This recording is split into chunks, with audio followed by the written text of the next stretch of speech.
සුබ දවසක් ඔයාට උයන පිහන වෙලාවට වගේම එදිනෙදා කුස්සියේ වැඩ කරනකොට ඔයාට ප්‍රයෝජනවත් වෙයි කියලා හිතෙන ටිප්ස් කීපයක් තමයි මම අද කියලා දෙන්න හදන්නේ.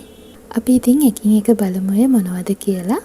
කේක් හදන වෙලාවට කේක් එක බේක් වෙන්න දාන ට්‍රේ එකට අපි ඔයිල් පේපර් එකක් දානවනේ. කේක් එක ඉක්මනට ලේසියෙන් ගලව ගන්න පුළුවන් වෙන්න. හැබැයි ඔයිල් පේපර් ගෙදර නැති වෙලාවක ඔයා මොකද කරන්නේ?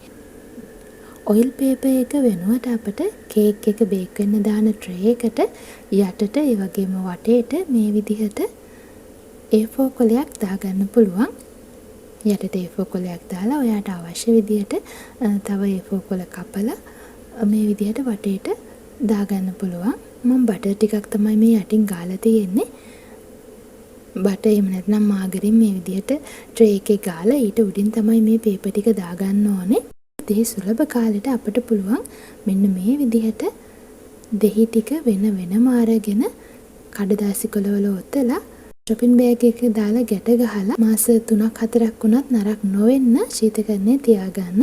ඒ ටික ඔක්කොම දාලා shopping එකක කට ගැට ගහලා තමයි තියන්න ඕනේ. ශීතකරණයේ සාමාන්‍ය කොටස තමයි මේ විදිහට ඔතාගත්ත දෙහි ටික තියාගන්න ඕනේ. කැකිරි කියන්නේ ගොඩක් දෙනෙක් කන්න ආස නැති වුණාට ගොඩාක් රසවත් වගේම ගොඩාක් ගුණදායක ව්‍යංජනයක්. කැකිරි ඇඹුලක් උයන වෙලාවක මෙන්න මේ පුංචි දේ කරලා බලන්නකෝ. කැකිරි ඇඹුල කොච්චර රසවත් වෙනවද බලන්න. අපි ටිකක් අරගෙන පුපුරවලා හොඳට පොඩි කරලා උයාගත්ත කැකිරි ව්‍යංජනය උඩින් එකතු කරගන්න.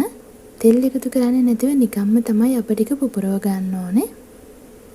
මේ විදිහට අප එකතු කරලා රසම රසට කැකිරි ව්‍යංජනයක් හදාගන්නේ කොහොමද කියලා මම ඔයාලට කියලා දීලා තියෙනවා. ඒ වීඩියෝ එක බලන්න බැරි වුණා නම් මම ඩිස්ක්‍රිප්ෂන් බොක්ස් එකේ ලින්ක් එක දාලා තියන්නම්.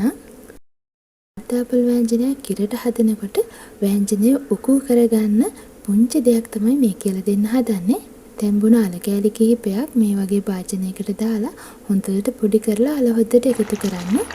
අල හොද්ද රසවත් වෙනවා වගේම හොඳ උකු ගතියක් එකතු වෙනවා අල කරියකට. ප්ලාස්ටික් බෝතල් වල තුනපහ වර්ග තියලා තියන්න එපා. ප්ලාස්ටික් බෝතල් වල එහෙම නැත්නම් ප්ලාස්ටික් භාජන වල තුනපහ දාලා තිබ්බාම තුනපහ එකේ රසයේ සුවඳ වෙනස් වෙනවා. ඒක නිසා වීදුරු බෝතල් වලම තුනපහ ටික දාලා තියාගන්න. එහෙම වුණොත් ඔයාට හැමදාම ගොඩාක් හොඳට රස තුනපහ කුඩු එකක් පාවිච්චි කරන්න ලැබෙයි. ඊළඟ ටිප් එක තමයි තුනපහ හදාගන්න රම්පි කරපිංච පාවිච්චි කරනකොට හොඳට මෝරපු රම්පි කරපිංච පාවිච්චි කරන්න. ලපටි කොළ තියෙන රම්පි කරපිංච වලින් හොඳ සුවඳක් නැහැ වගේම තුනපහ ටික කොටා ගද්දි හරියට කුඩු වෙන්නේ නැහැ. ඒක නිසා හොඳ පැහිච්ච ඒ වගේම හොඳ සුවඳක් තියෙන රම්පේ කරපිංච ගන්න. කරපිංච ගන්නකොට නම් මේ වගේ චූටි කොළ තියෙන කරපිංච ගොඩාක් සුවඳයි. ඒ වගේම නටුව රතු පාටට තියෙන කරපිංචත් හොඳ සුවඳක් එනවා. මේ වගේ සමානව කොළ විහිදුණු හොඳ පැහුණු කරපිංච ටිකක් ගත්තොත් ඔයාට රසට සුවඳට තුනපහ කුඩු එක හදාගන්න පුළුවන් වෙනවා.